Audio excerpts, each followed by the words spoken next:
សម្ដីអួតអាងរបស់លោកហ៊ុនសែនដែលនិយាយថាសម័យស៊ីអង្គរវល់កំប៉ុងកម្ពុជាខំស្មៅលោកហ៊ុនសែនឈ្នះការអួតអាងភូតកុហកនេះឆ្លោះបញ្ចាំងឲ្យឃើញឥឡូវនេះគឺប្រទេសអ៊ៃរ៉ង់ដែលជាប់ដង្កៀបដំណាលគ្នានឹងប្រទេសកម្ពុជាវៀតណាមបើកុំតែកិច្ចព្រមព្រៀងទីក្រុងប៉ារីបានផ្ដល់ឱកាសឲ្យការដកដង្កៀបសេដ្ឋកិច្ចចេញពីកម្ពុជានិងវៀតណាមទេប្រទេសកម្ពុជាគ្មានថ្ងៃដកដង្ហើមបានដល់សប្តាហ៍ថ្ងៃងាយៗឡើយដូច្នេះរឿងខំស្មៅរឿងស៊ីអង្គរវល់កំប៉ុងរបស់លោកហ៊ុនសែនគឺជារឿងភូតខ្លួនឯងឧទាហរណ៍ជាក់ស្ដែងគឺប្រទេសអ៊ៃរ៉ង់ដែលទទួលនៅដង្កៀបសេដ្ឋកិច្ចពីឆ្នាំ1979មកគឺដាំក្បាលចុះហើយប្រទេសមួយទៀតដែលចង់យកមកប្រៀបធៀបថាមិនស្លាប់ទេនោះគឺប្រទេសកូរ៉េខាងជើងដែលទទួលដង្កៀបសេដ្ឋកិច្ចជាប់រហូតមកកូរ៉េខាងជើងគ្មានលទ្ធភាពនឹងធ្វើឲ្យប្រទេសរស់រានមានជីវិតទេទោះបីប្រទេសនឹងជាប់នឹងទឹកដីចិនក៏ដោយដែលអត់ទាន់មានអ្នកណាមួយទៅផ្ដួលរបបនយោបាយតកូលកឹមក៏ដោយក៏នយោបាយតកូលកឹមមិនអាចកសាងប្រទេសកូរ៉េខាងជើងបានឲ្យមានលទ្ធភាពប្រជាជនបានរស់នៅសប្ស្រួលនោះទេរហូតដល់ពេលនេះគឺតកូលកឹមរស់បានដោយសារតកូលកឹមនៅជាប់នឹងព្រំដែនចិនដែលចិនតែងផ្ដល់ឲ្យនៅតកូលកឹមនៅដំណក់ស្បៀងអាហារខ្លាញ់ប្រេងឆាប្រេងដុតប្រេងកម្ដៅនិងសេដ្ឋកិច្ចដទៃទៀតដែលអម្បាហ្គោនិងគៀបសេដ្ឋកិច្ចហ្នឹងជួយដល់កូរ៉េប៉ុន្តែរៀងរាល់ឆ្នាំតាំងពីឪពុកអ៊ុនរហូតដល់ចៅអ៊ុនសប្តាហ៍ថ្ងៃនេះណាគឺខ្លួនឯងនៃតកូលកឹមហ្នឹងគឺប្រទេសកូរ៉េជួបវិបត្តិស្លាប់អស់ច្រើនណាស់ដោយសារការខ្វះអាហារការខ្វះស្បៀងការខ្វះនៅប្រេងសម្រាប់ដុតកម្ដៅការដែលខ្វះនៅថ្នាំសង្កូវជាដើមគឺប្រទេសកូរ៉េរហូតមកដល់ពេលនេះអួតអាងល្បីល្បាញក្នុងសពាវុធនុយក្លេអ៊ែរក៏ដោយក៏គ្មានប្រទេសណាមានកូរ៉េខាងត្បូងក្តីមានជប៉ុនក្តីមានអាមេរិកក្តីមិនខ្លាចញញើតនឹងតកូលកឹមគឺកឹមចុងអ៊ុននឹងសពថ្ងៃទេគ្រាន់តែភូមិសាស្ត្រនយោបាយនេះវាមានអាកំបាំងមួយដែលគេទុកតកូលកឹមនឹងជាឆ្កែឈួតប្រចាំឧបទ្វីបកូរ៉េដែលជានយោបាយរបស់ចៅហ្វាយតែបើសិនណាជានិយាយអំពីតកូលកឹមខ្លាំងខ្លាដឹកនាំប្រទេសហ្នឹងគឺគ្មានទេគេគ្រាន់តែទុកឲ្យតកូលកឹមហ្នឹងជាគ្រាប់បែកធ្ពក់មួយនៅក្នុងឧបទ្វីបកូរ៉េដែលគេអាចប្រើប្រាស់សម្រាប់ការកែប្រែឬការប្រែប្រួលនៃភូមិសាស្ត្រនយោបាយតែប៉ុណ្្នឹងទេអញ្ចឹងហើយនៅពេលដែលលោកហ៊ុនសែននិយាយថាគាត់ខំស្មៅពី79មកហើយគាត់ជាស្ថាបនិកនៃសន្ធិសញ្ញានៃកិច្ចព្រមព្រៀងទីក្រុងប៉ារី23តុលាឆ្នាំ1991អីការភូតកុហកហ្នឹងឆ្លុះបញ្ចាំងឲ្យឃើញថាប្រទេសអ៊ៃរ៉ង់នេះគឺជាគំរូសុទ្ធថាឲ្យតែជាប់ដង្កៀបសេដ្ឋកិច្ចទោះបីប្រទេសហ្នឹងមានធនធានធម្មជាតិខ្លាំងប៉ុណ្ណាក៏ដោយណាពី79មកក៏អ៊ៃរ៉ង់ទីបំផុតរលំរលាយសេដ្ឋកិច្ចដូចគ្នានឹងប្រទេសវ៉ាណេស៊ុយអេឡាចាស់តាំងពីចុងទសវត្សរ៍ទី90នៅពេលដែលយូហ្គោឆាវេបានជាប់ឆ្នោតក្នុងបដិវត្តសង្គមនិយមរហូតដល់នីកូឡាម៉ាឌូរ៉ូដែលទើបនឹងចាប់ខ្លួនកាលពីថ្ងៃទី3ខែមករាឆ្នាំ2026នេះសេដ្ឋកិច្ចដ៏មហាអស្ចារ្យនៃប្រទេសវ៉ាណេស៊ុយអេឡាគឺទទួលនៅភាពអន្តរាយខ្ទេចខ្ទាំដោយសារដង្កៀបសេដ្ឋកិច្ចនឹងគឺជាឧទាហរណ៍ជាក់ស្ដែងដែលបង្ហាញឲ្យឃើញនៅចំណុចនៃដង្កៀបសេដ្ឋកិច្ចអញ្ចឹងខ្ញុំត្រឡប់មកនិយាយអំពីប្រទេសអ៊ៃរ៉ង់ដែលវារលាយសេដ្ឋកិច្ចវាដួលរលំរូបិយប័ណ្ណនៅពេលហ្នឹងអតិផរណាវាកើនឡើងរហូតដល់100ទៅ300%ទំនិញឡើងថ្លៃខ្លាំងមែនទែនហើយទីបំផុតសេដ្ឋកិច្ចដែលដួលដោយរូបិយប័ណ្ណត្រូវបានដាំក្បាលចុះក៏កើតវិបត្តិនៅក្នុងសង្គមអ៊ៃរ៉ង់ប្រទេសអ៊ៃរ៉ង់ហើយនិងប្រទេសវ៉ាណេស៊ុយអេឡាគឺជាប្រទេសដែលមានកំណប់ប្រេងដ៏មហាសាលក៏ប៉ុន្តែកំណប់ប្រេងដ៏មហាសាលនេះអត់អាចជួយប្រទេសនឹងបានទេបន្ទាប់មកទៀតត្រូវកលេចមើលពីការសែបគប់របស់ប្រទេសនឹងមានអំណាចពីរដែលគាំពែអ៊ៃរ៉ង់និងវ៉ាណេស៊ុយអេឡាគឺអំណាចចិននិងអំណាចរុស្ស៊ីបំពាក់អាវុធយោធោបករណ៍ដល់ត្រឹមហ្នឹងបំពាក់សពបំពាក់គ្រប់វ៉េណេស៊ុយអេឡាក៏អញ្ចឹងអ៊ៃរ៉ង់ក៏អញ្ចឹងក៏ប៉ុន្តែសង្គ្រាម ហើយនឹងអំពើសាហាវយងខ្នងរបស់បដិវត្តអ៊ីរ៉ាន់និងភាពពើងទ្រូងនៃវ៉ាណាស្វេឡាมันអាចទប់ទល់ជាមួយនឹងកម្លាំងសហរដ្ឋអាមេរិកបានมันអាចទប់ទល់កម្លាំងសហរដ្ឋអាមេរិកបានมันអាចទប់ទល់នឹងកម្លាំងអ៊ីស្រាអែលបានដោយសារអ្វីអាវុធយុទ្ធឧបករណ៍ច្រើនណាស់មានប្រទេសមួយទៀតដែលអាវុធយុទ្ធឧបករណ៍របស់រុស្ស៊ីច្រើនគឺប្រទេសសេរីណាហើយក៏ដូចជាប្រទេសអាយរ៉ាក់ដែរសម័យសាដាមហ៊ូសេននោះមានយុទ្ធឧបករណ៍នោះច្រើនណាស់ប៉ុន្តែនៅតែមិនឈ្នះកម្លាំងសម្ព័ន្ធរបស់សហរដ្ឋអាមេរិកអញ្ចឹងយើងដាក់ចំហល់សិនថាតើហេតុដូចម្ដេចបានជាដង្កៀបសេដ្ឋកិច្ចខ្លាំងម្ល៉េះណាយើងយកចិត្តទុកដាក់នឹងដង្កៀបសេដ្ឋកិច្ចសិនថាហេតុដូចម្ដេចបានជាដង្កៀបសេដ្ឋកិច្ចខ្លាំងម្ល៉េះណាដំបូងយើងឆ្ងល់ថាបើមានប្រទេសធំពីរគាំពែវ៉ាណាស្វេឡាណាបើមានប្រទេសធំពីរគាំពែវ៉ាណាស្វេឡាមានប្រទេសធំពីរគាំពែអ៊ីរ៉ាន់ហើយចុះហេតុដូចម្ដេចបានជាប្រទេសធំពីរហ្នឹងនៅតែទប់អាដង្កៀបសេដ្ឋកិច្ចរបស់សហរដ្ឋអាមេរិកមិនបានណាអាលីរឿងដែលចៅសួរនឹងចៅទៅស្វែងរកខ្លួនឯងណាកុំមកសួរតាអត់ចាប់អារម្មណ៍រឿងកបិកកប៉ុកដែលគេផ្សាយតាម Facebook ហ្នឹងទេណាកូនណាអត់ទេប្រទី1តាអត់ចាប់អារម្មណ៍រឿងហ្នឹងតូចណាស់រឿងគេพูดកុហកតាម Facebook អីតាអត់ជុំណាកុំរំខានតាណាអូខេណាបើសិនឆ្ងល់រឿងហ្នឹងខ្វេះមកទៅហ៊ានបតចាក់តាម Facebook ទៅដឹងតែតើពិតមិនពិតណាមកឥឡូវនេះគឺនឹងនិយាយអំពីកម្លាំងដង្កៀបណាកម្លាំង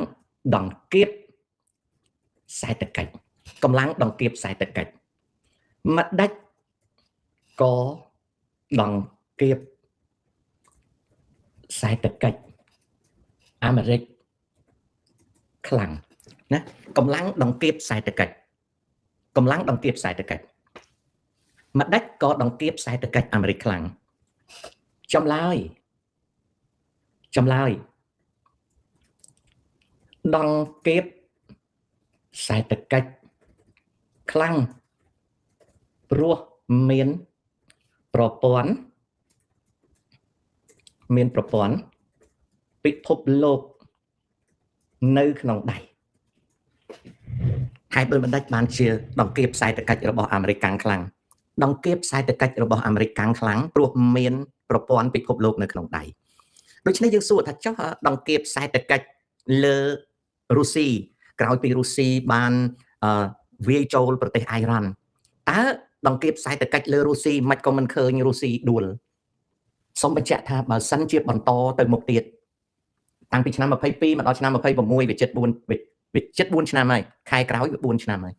បើសិនណាជារុស្ស៊ីនៅបន្តសង្គ្រាមជាមួយនឹងយូក្រែនឲ្យតែលោកខាងលិចឧបត្ថម្ភយូក្រែនបានស្រស្រាំរុស្ស៊ីមិនអាចឈ្នះសង្គ្រាមនៅយូក្រែនបានទេទោះបីហុងកាំងកូដជើងកោដាក់ស្រៈអាដង្កៀបអាមួយដង្កៀបគឺយើងចាក់ស្អីមកអូខេយើងដូចថាយើងមានស្អីមួយមានជំពាមពីរយើងទៅចាប់វាមកនេះគេហៅដង្កៀបយើងទៅចាប់ស្អីមកដង្កៀបណាកូនណាដង្កៀបគឺជារបស់មួយដែលមានធ្មេញពីរគេអាចមួលវាឬក៏គេអាចចងវាបានគេដាក់របស់មួយនៅចំកណ្ដាលហើយគេមួលវាឲ្យវានៅនឹងគេហៅថាដង្កៀបស្រៈអាណាចាណាហុងកាំងតាបង្រៀនកូនឯងភាសាខ្មែរណាដង្កៀបដូចយើងស្អីទៅគៀបចឹងដង្កៀបគៀបធៀវងាយអាហ្នឹងគេហៅថាដង្កៀបមិនមែនសម្រាប់គៀបទេដង្កៀបគឺសម្រាប់គៀបអានេះភាសាខ្មែររបស់តាណាភាសាមករៀលភាសាធនថោករបស់តាណាបានជានៅសប្ងៃហ្នឹងវាមានការភ័ន្តច្រឡំអំពីចៅឯងហ្នឹងសំបីទៅសរសេរពាក្យថាលេងហ្នឹងណាសរសេរតលែងទេក្មេងឥឡូវសរសេរតលែងទេអត់សរសេរថាលេងទេលេងគឺលេងអត់មានលែងទេប៉ុន្តែលែងអស់ហើយអង់គ្លេស idol ក្មេងឥឡូវភាគច្រើន idol កាត់យួនណាកាត់យួនទៅអត់ដឹងខ្លួនញ័រអណ្ដាតពលិតច្រើនពេកណាលិតច្រើនពេកទៅជាហលល idol អត់មាន idol ទេណាអូខេអាហ្នឹងអញ្ចឹងបន្តទៅទៀតណា đòn kiếp sai từ cách mà đách có đòn kiếp sai từ cách Americ khăn chấm lái tha đòn kiếp sai từ cách khăn pro miền pro pon bị phộc lô khăn đầyนี่យាយទៅអំពីរឿងរុស្ស៊ីសំណួរសួរថារុស្ស៊ីដែលច្បាំងចិត្ត4ឆ្នាំមកនេះណាវាពី22មក26ដែលក្រេតកុំរំខានតាណាអ៊ីបយឬមិនបយអីកុំរំខានតាអូខេបើសរសេរ2ដងទៀតតាដេញឲ្យទៅដេកទាំងព្រឹកនៅស្រុកខ្មែរកុំរំខានតាព្រោះរបស់ហ្នឹងអត់ឲ្យរំខានទេណាបើចាឯងចង់រំខានទៅកន្លែងផ្សេងណាក្រេត168មួយម៉ាត់ទៀតដេញចាញ់ឲ្យទៅដេក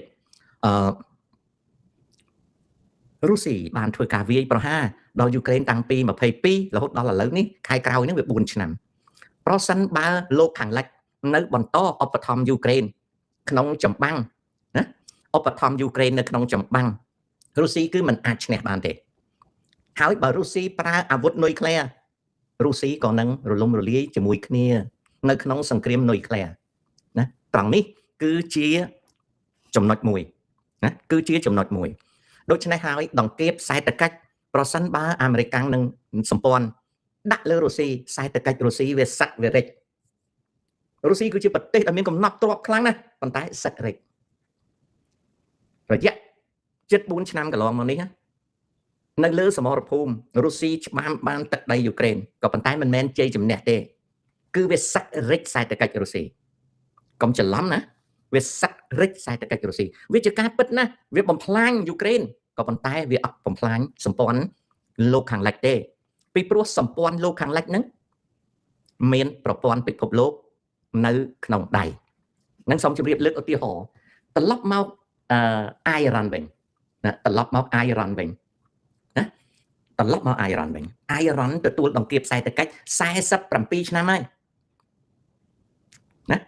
ចុះអ៊ីរ៉ាន់មិនក៏មិនរលំរលាយអត់ទេប្រទេសជាតិទោះបីយ៉ាងណាក៏ដោយវាមិនរលំរលាយទេក៏ប៉ុន្តែវាបាក់វាស្រុតវារិចវាអត់ចម្រើនដូចឧទាហរណ៍កូរ៉េខាងជើងវាអត់រលំរលាយទេប៉ុន្តែវាបាក់វាស្រុតវារិចវាអត់ចម្រើនអាហ្នឹងហើយគេហៅថាសេចក្តីវិនិច្ឆ័យនៃដង្កៀបខ្សែតកាច់បើយើងរកដង្កៀបខ្សែតកាច់ថាឲ្យប្រទេសមួយហ្នឹងផ្លាប់ដាច់ខ្យល់ហ្មងអត់ទេប៉ុន្តែកម្លាំងនៃដង្កៀបខ្សែតកាច់របស់សហរដ្ឋអាមេរិកឲ្យតែដាក់ទៅគឺប្រទេសហ្នឹងរលំរលាយខ្សែតកាច់ដូចអ៊ីរ៉ាន់47ឆ្នាំរលំរលាយដូចវេណេស៊ុយឡារលំរលាយដូចកូរ៉េខាងជើងរលំរលាយហើយសំណួរតាក់ទងនឹងរុស្ស៊ីថាបើរុស្ស៊ីនៅច្បាំងតទៅទៀតខ្សែតកាច់រុស្ស៊ីវាចេះតែសឹកចេះតែរិចទៅរហូតទៅដល់ចំណុចមួយដែលប្រទេសរុស្ស៊ីនឹងខ្លាយទៅជាប្រទេសអ្នកក្រសួរថាចុះវានៅច្បាំងបានទេវាច្បាំងបានប៉ុន្តែវាក្រខ្មែរយើងមិនស្គាល់ភាពរលំរលាយនឹងទេពីព្រោះអីពីព្រោះយល់ថាពាក្យរលំរលាយគឺមនុស្សនឹងស្លាប់អត់ទេរលំរលាយខ្សែតកាច់ណាអញ្ចឹងដង្កៀបខ្សែតកាច់របស់លោកខាងលិចដឹកនាំដោយអាមេរិកបើដាក់ទៅប្រទេសណាហើយប្រទេសហ្នឹងក៏សឹកក៏ប្រេះក៏ស្រាំក៏ផុយក៏បែកក៏រលំរលាយដោយសារសហរដ្ឋអាមេរិកក្តាប់បានគនត្រូលនៅប្រព័ន្ធពិភពលោកនៅប្រព័ន្ធពិភពលោកណានៅប្រព័ន្ធពិភពលោកនេះគឺជាចំណុចដែលតាក់ទងនឹងអ៊ីរ៉ាន់ដូច្នេះណាដូច្នេះតាំងពី47ឆ្នាំនៃបដិវត្តរបស់អ៊ីរ៉ាន់ក៏ជួបប្រទះនឹងការរលំរលាយក៏ជួបប្រទះនឹងការរលំរលាយនៃរូបបាយប័ណ្ណការរលំរលាយនៃរូបបាយប័ណ្ណនេះហើយណាការរលំរលាយនៃរូបបាយប័ណ្ណនេះហើយក៏ធ្វើឲ្យប្រទេសអ៊ីរ៉ាន់មានបាតកម្មក្រោយពីបុណ្យគ្រីស្មាស់ឆ្នាំ2025មានបាតកម្មជាច្រើនដងនៅប្រទេសអ៊ីរ៉ាន់មិនមែនបាតកម្មទើបតែកើតឡើងទេតាំងពីឆ្នាំ1979តាំងពី1979មកគឺមានបាតកម្មធំដូចតទៅនៅឆ្នាំ1999សិស្សអ៊ីរ៉ាន់សិស្សនិស្សិតអ៊ីរ៉ាន់បានបាតកម្មក៏ប៉ុន្តែកាលនោះបង្ក្រាបស្លាប់អស់ច្រើនហើយបាតកម្មរបស់សិស្សអ៊ីរ៉ានីនពេលនោះអត់បានជោគជ័យទេក៏បង្ក្រាបបាននៅឆ្នាំ1999បាន បានបង្ក្រាបនៅឆ្នាំ1999 10 ឆ្នាំក្រោយមកនៅឆ្នាំ2009នៅឆ្នាំ2009បាតកម្មផ្ទុះឡើងទៀតណាបាតកម្មផ្ទុះឡើងនៅឆ្នាំ2009ក៏ត្រូវបង្ក្រាបស្លាប់អស់ច្រើនដល់10 ឆ្នាំទៀតនៅឆ្នាំ2019ពេលហ្នឹងប្រទេសអ៊ៃរ៉ង់ដែលមានប្រេងឆៅឡើងសន្ធឹកសន្ធាប់ក៏កើតវិបត្តិប្រេងឥន្ធនៈប្រេងឡើងថ្លៃនៅប្រទេសអ៊ៃរ៉ង់ផលិតប្រេងឆៅបណ្ដាលឡើងថ្លៃបាតកម្មម្ដងទៀតបង្ក្រាបចោលទៀត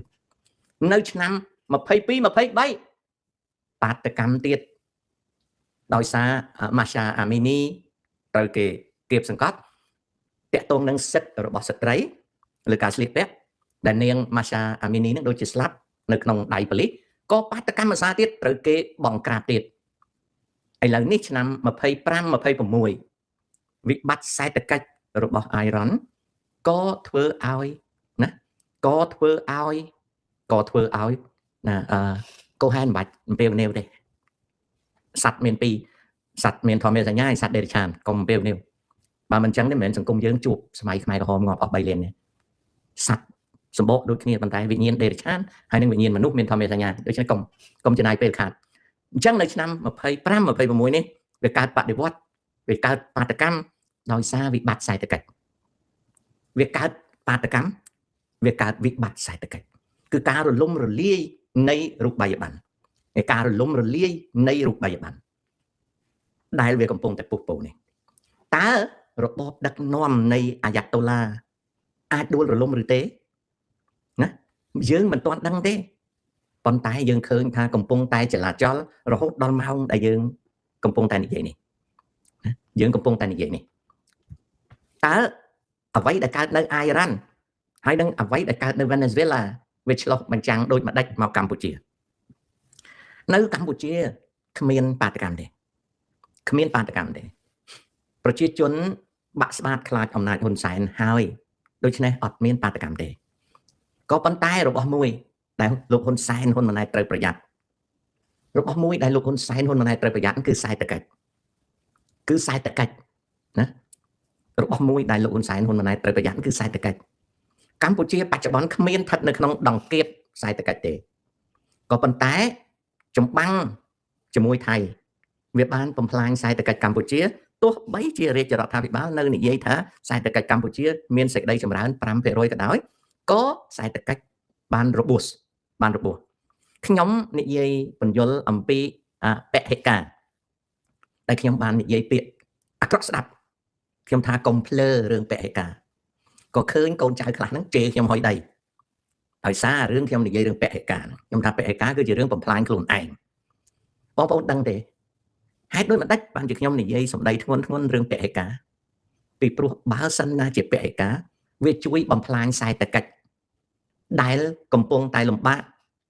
របស់ហ៊ុនសែនហ៊ុនម៉ាណែតអ្នកដែលពន្យុះឲ្យធ្វើពហិការទំនិញថៃផលិតផលថៃគឺកំពុងតែជួយវាយសេដ្ឋកិច្ចហ៊ុនសែនហ៊ុនម៉ាណែតដែលប្រេះឲ្យឆាប់បែកខ្ញុំមិនចង់ឲ្យសេដ្ឋកិច្ចកម្ពុជាបែកប្រេះទៅតាមគំនិតល្ងងខ្លៅរបស់ពួកជាតិនិយមខ្វាក់នោះទេណានេះដូច្នេះខ្ញុំអត់ចង់ឲ្យវាខ្ទេចសេដ្ឋកិច្ចទេ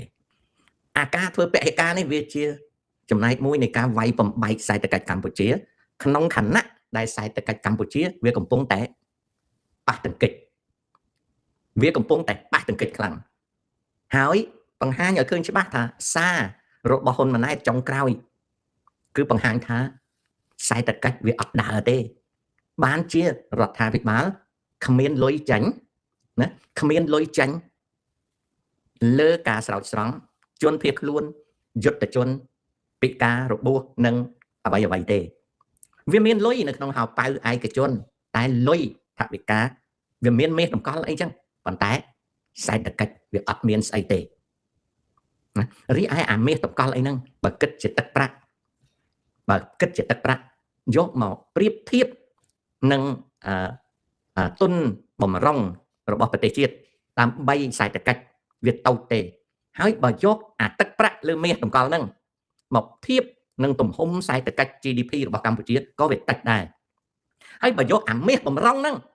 យកទៅរាយក្នុងប្រភេទនៃថវិការបស់ប្រទេសកម្ពុជារបស់រដ្ឋាភិបាលក៏វាតូចទេដូច្នេះសរុបសេចក្តីទៅនៅពេលដែលកូនខ្មែរកំពុងតែជួអួតហើយនឹង fake សេដ្ឋកិច្ចនៃប្រទេសកម្ពុជាក្រោយសង្គ្រាមជាមួយថៃដែលមិនទាន់ចប់នេះវាដាំក្បាលចុះអញ្ចឹងអពហិការហ្នឹងវាជួយបំផ្លាញសេដ្ឋកិច្ចដែលដឹកនាំដោយហ៊ុនសែនហ៊ុនម៉ាណែតចាំសម្ដីខ្ញុំទុកចឹងខ្ញុំនិយាយមុនជានិច្ចខ្ញុំនិយាយមុនជានិច្ចខ្ញុំអត់និយាយក្រោយទេខ្ញុំនិយាយមុនអាតួលេខកំណើនសេដ្ឋកិច្ច 5% ហ្នឹងអាហ្នឹងមានតែលេខទេតែត្រូវពុះវាជា2កំណើនពិតប្រាកដវាប្រហែលជា2កណ្ដកសញ្ញា 5% ទេពីព្រោះវារលំសេដ្ឋកិច្ចវាខូចសេដ្ឋកិច្ចអាហ្នឹងអញ្ចឹងអពហិការដែលខ្ញុំនិយាយសម្ដីធ្ងន់ៗឲ្យជេរខ្ញុំណាគឺកាប់ថ្មចំណាំទៅអពហិការហ្នឹងវាជួយបំផ្លាញខ្លួនឯងទេគ្មានប្រទេសណាមួយដែលវាយចាញ់គេឲ្យធ្វើពហិការដើម្បីឈ្នះទេឬក៏ប្រទេសដែលវាយចាញ់គេធ្វើពហិការដោយគំនុំទេណាវាអត់ទេអត់មានរូបមន្តហ្នឹងទេអញ្ចឹងរូបមន្តហ្នឹងគឺជារូបមន្តបំផ្លាញណារូបមន្តបំផ្លាញហើយចុះហេតុដូចម្ដេចបានលើកយករឿងអ៊ីរ៉ាននេះយកមកនិយាយលើករឿងវេណេស៊ុយឡាវាមិនដូចសុទ្ធសាធនឹងកម្ពុជាទេកម្ពុជាអត់មានធនធានមហាសាលទេតែធនធានតិចតួចរបស់កម្ពុជាវាត្រូវគេឆក់ប្លន់អស់ចុះប្រទេសអ៊ីរ៉ានមានធនធានសន្ធឹកវាមិនដឹងទៅណាអស់មិនបានជាសេដ្ឋកិច្ចដាំក្បាលចុះចំណែកវេណេស៊ុយឡាមហាសែនធំធនធាននៅក្នុងអាមេរិកខាងត្បូងចាស់តែវាអលំអលាយរីឯកម្ពុជាធនធានមានតិចប៉ុន្តែដឹងថាគេឆក់ប្លន់អស់ត្រង់នេះវាមិនដូចគ្នានឹងអ៊ីរ៉ានទេវាមិនដូចគ្នានឹងវេណេស៊ុយឡាទេតែវាមានភាពស្តៀងមួយណាវាមានភាពស្តៀងមួយ